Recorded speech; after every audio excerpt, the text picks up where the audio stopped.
The next time you withdraw cash from an ATM, do not focus on the money. Focus on the glass above the screen, because while you are typing your PIN, something else is already happening, something you cannot see, and something you never explicitly agreed to.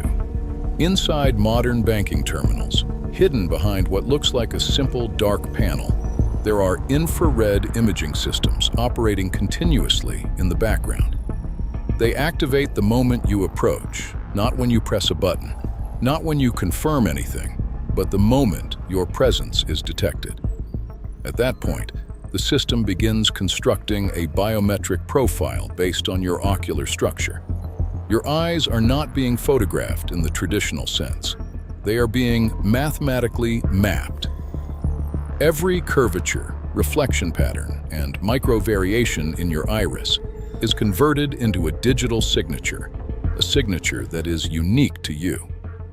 Unlike traditional identification methods, this process requires no physical interaction. You do not need to touch anything, and you do not need to confirm anything. You only need to stand there. This is where the shift begins. For decades, banking systems relied on simple, knowledge-based authentication, such as a PIN, a password, or a number stored in your memory. If it was compromised, it could be changed, and if it was stolen, it could be replaced. But modern systems are transitioning away from what you know toward what you are. Biometric authentication removes the concept of replacement entirely, because biological identity is not resettable. There is no backup version of your iris, and no alternative copy of your retinal structure. Once digitized, your biometric data becomes a permanent identifier. Banks describe this evolution as improved security, faster verification, reduced fraud, and a seamless user experience. However, the structural change is deeper than convenience. It transforms identity into infrastructure, and infrastructure does not ask for permission every time it operates. It simply runs. In current financial systems, biometric capture at terminals is often classified under passive security protocols. This means that detection and analysis occur without explicit interaction from the user. As I mentioned earlier, this idea of silent consent is not just a technical detail, but part of a legal framework. From a regulatory perspective, it is framed as fraud prevention technology. From a functional perspective, it is continuous identity extraction. Most users never notice the exact moment it begins, because nothing in the interface signals it. There is no warning screen, no prompt, and no visible indicator. Only the transaction flow you already expect. Insert card, enter details, wait, complete. Underneath that familiar sequence, a parallel process is running, one that constructs and updates a persistent identity model based on physical presence. This model does not remain local. It is transmitted through secured banking infrastructures into larger identity verification networks.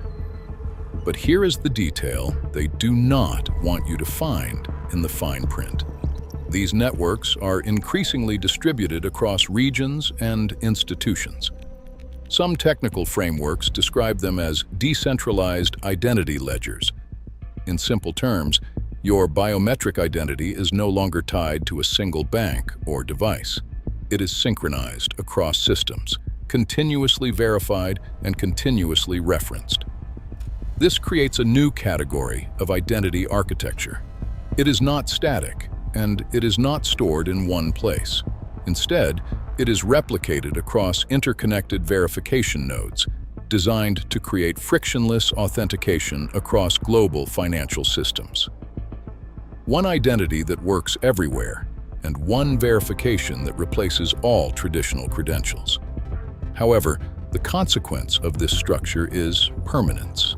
Unlike passwords or cards, biometric identity does not expire, rotate, or reset. It remains constant across time and location. If financial credentials are compromised, recovery is possible, but if biological identifiers are compromised, recovery becomes undefined. That is the part most systems do not emphasize. Another layer of this infrastructure involves indirect capture points. These are not limited to traditional bank branches.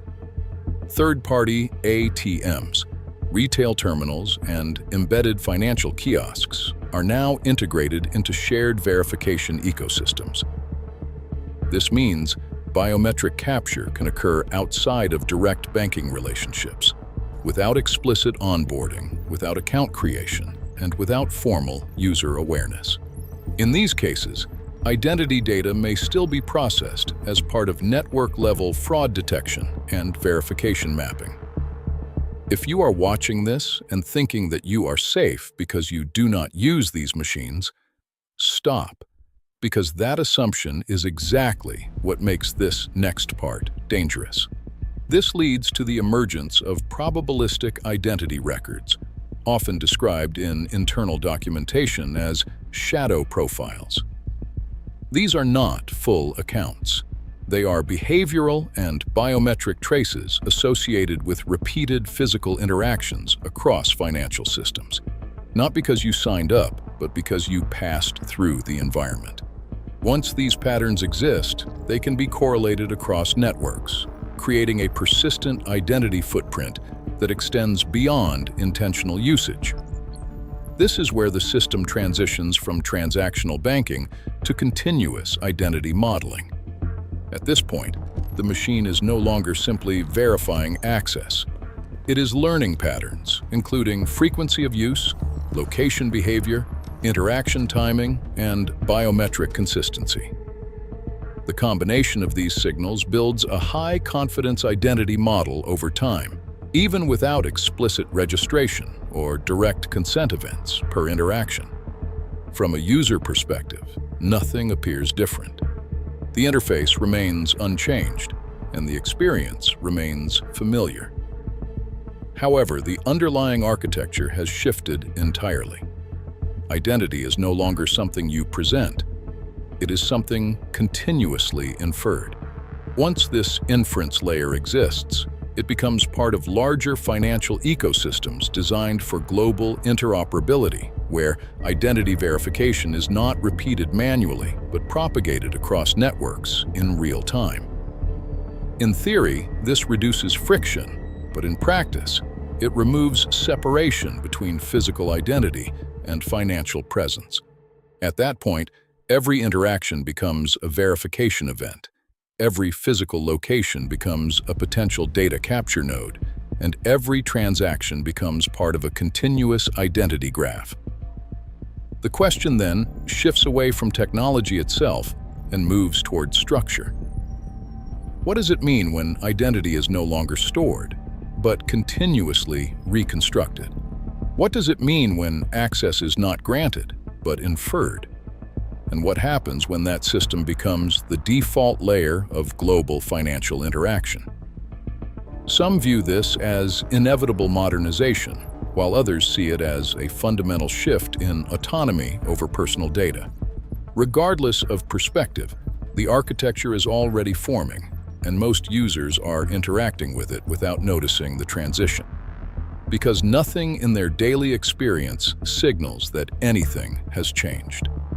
Which may be the most important detail of all.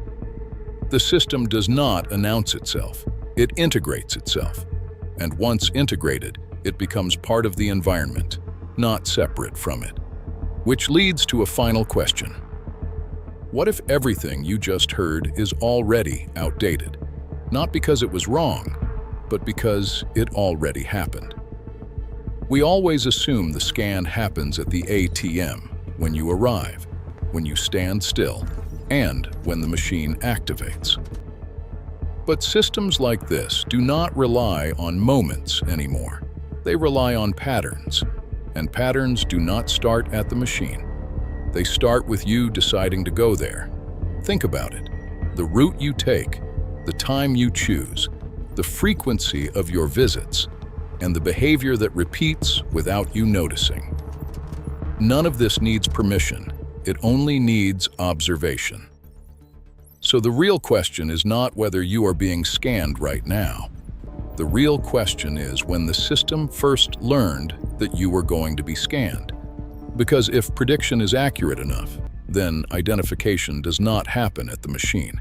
It happens before movement, before arrival, and before awareness. And if that is true, then watching this video was not your first interaction with the system. It was your confirmation that you were already inside it. Now there is only one thing left to ask. Was this the first time you heard this, or the first time you noticed it? Stay vigilant. This is the Shadow Files.